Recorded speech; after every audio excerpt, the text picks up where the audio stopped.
Coming up on KOTA Territory News at 5:30, Senate Majority Leader John Thune opens up about his plans to get President Trump's nominees in office as soon as possible.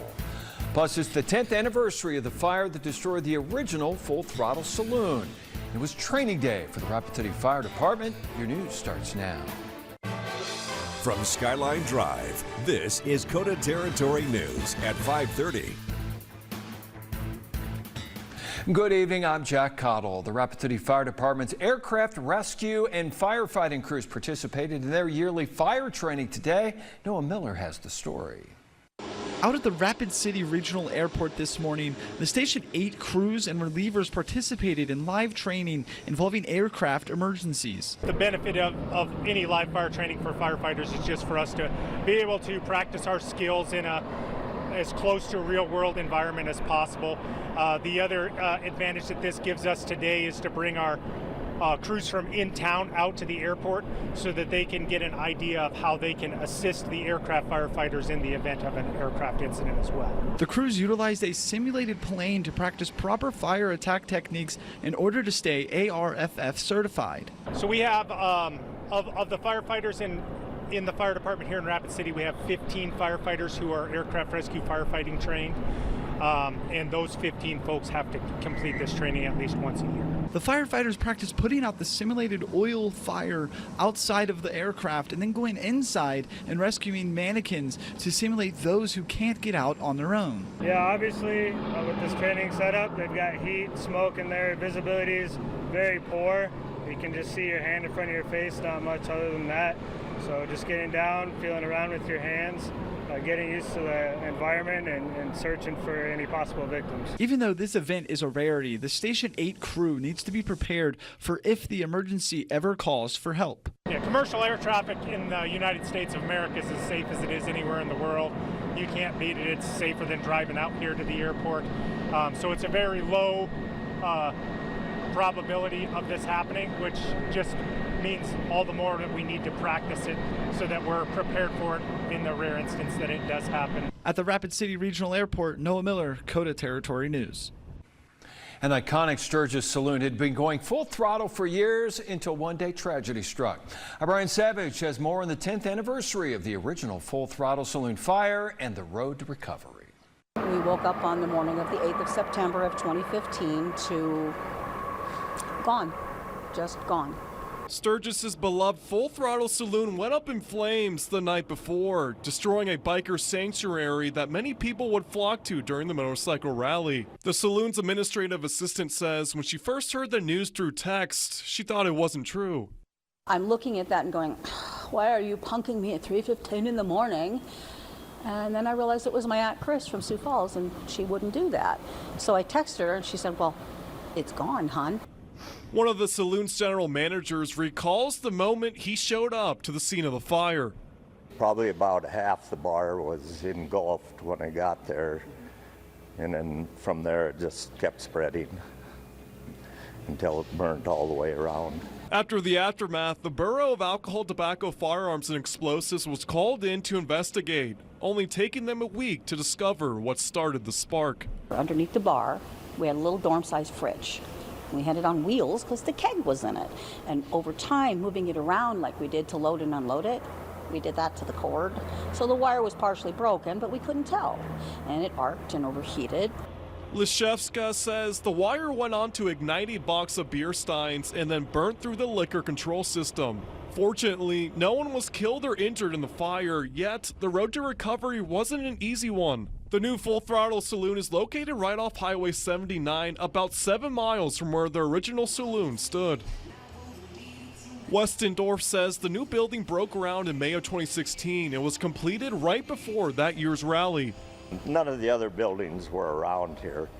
We had tents set up around and a lot of mud holes, but boy, has it sure improved since then. The old saloon may be gone, yet its spirit, energy, and vibes is kept alive in the new building. Lishevska says it feels like the fire happened long ago. I'm having trouble believing it's been 10 years. It doesn't feel like 10 years to me, but then again, it feels like it was 50 years ago. In Sturgis, Brian Savage, KOTA Territory News.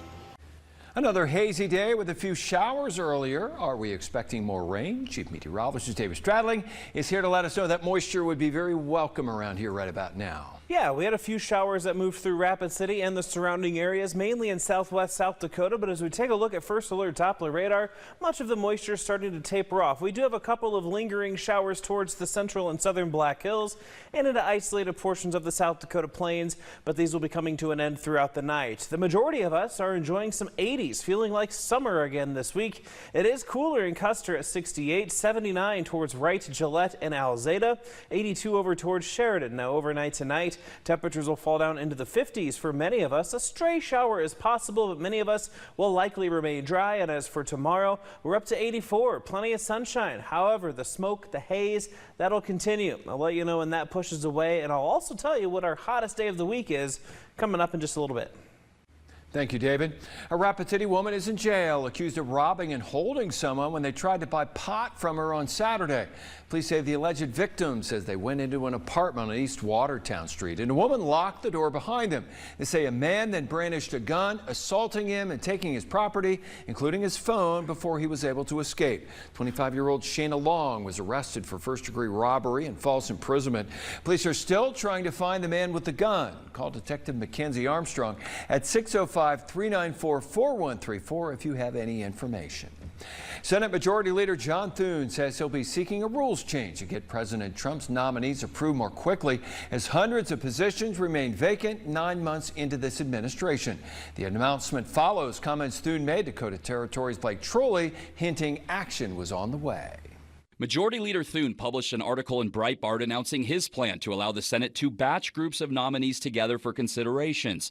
Currently, without unanimous consent, each nominee requires individual consideration. Thune says his proposal is modeled off a similar 2023 proposal by Democratic Senators Amy Klobuchar and Angus King.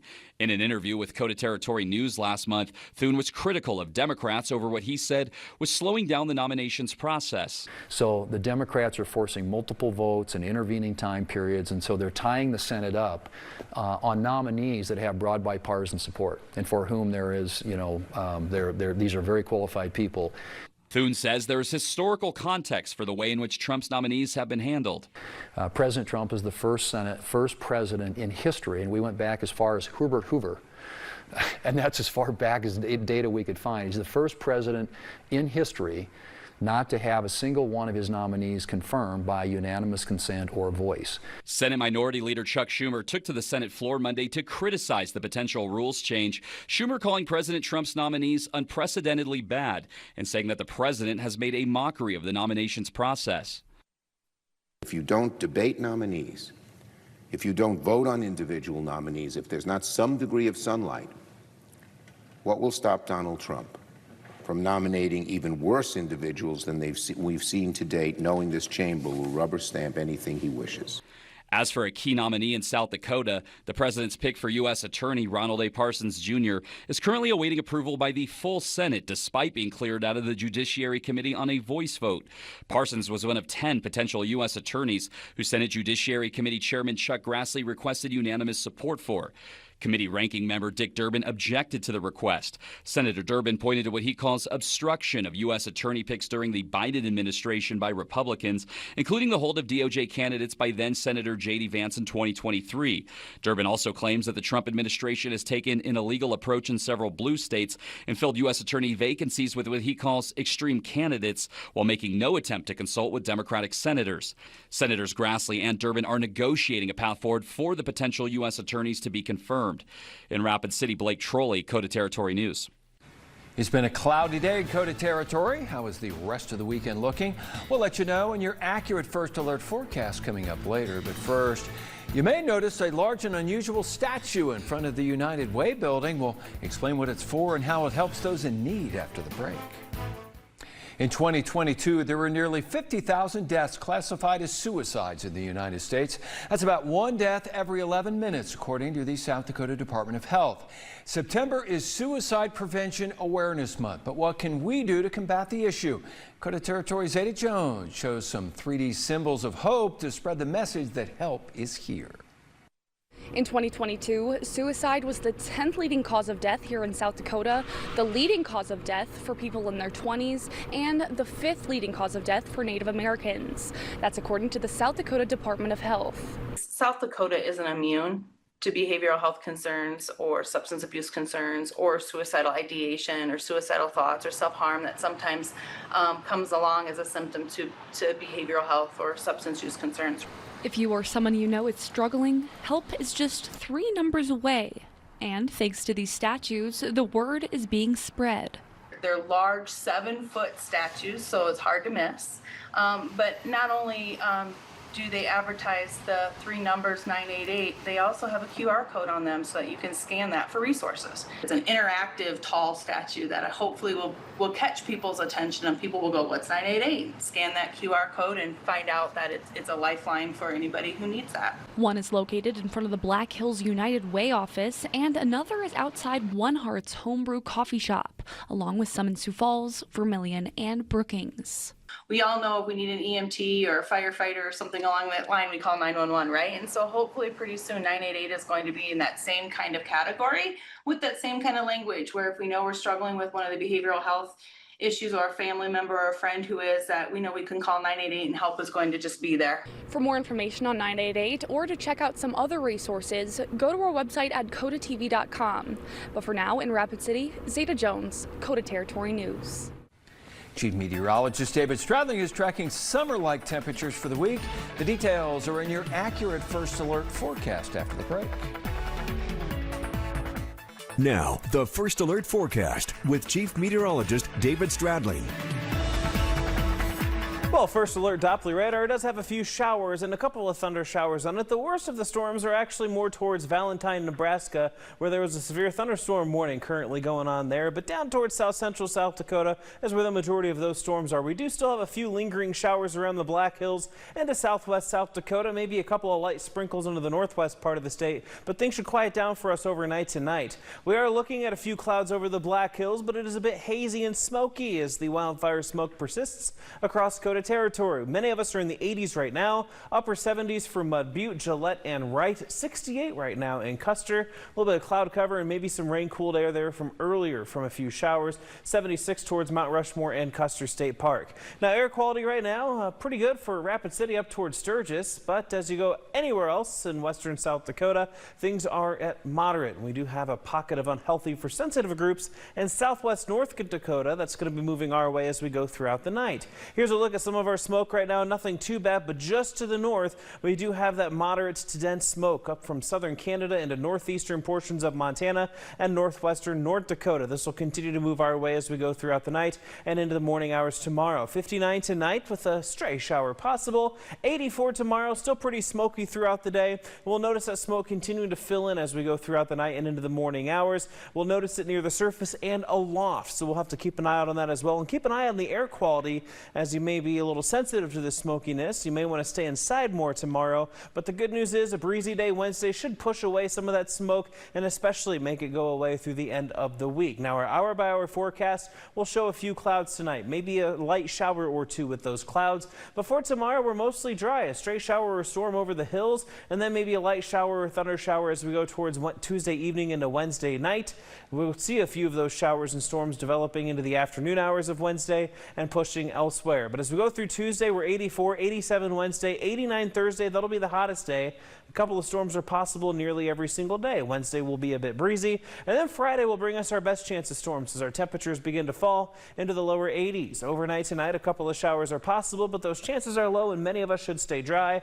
Lows will be in the 50s for much of our region. Some smoke and haze tonight will continue into tomorrow. Stray shower or thunderstorm near the Black Hills, and a couple of them late in the evening for many others. Highs will be in the 80s for many of us, a few 70s in the Black Hills. Our 3-day forecast for northeast Wyoming will keep those temperatures in the 80s for Sheridan, Gillette, and Newcastle. We'll be in the upper 70s to near 80 in Sundance. A few storms possible Wednesday and Thursday, more towards the later portion of the day.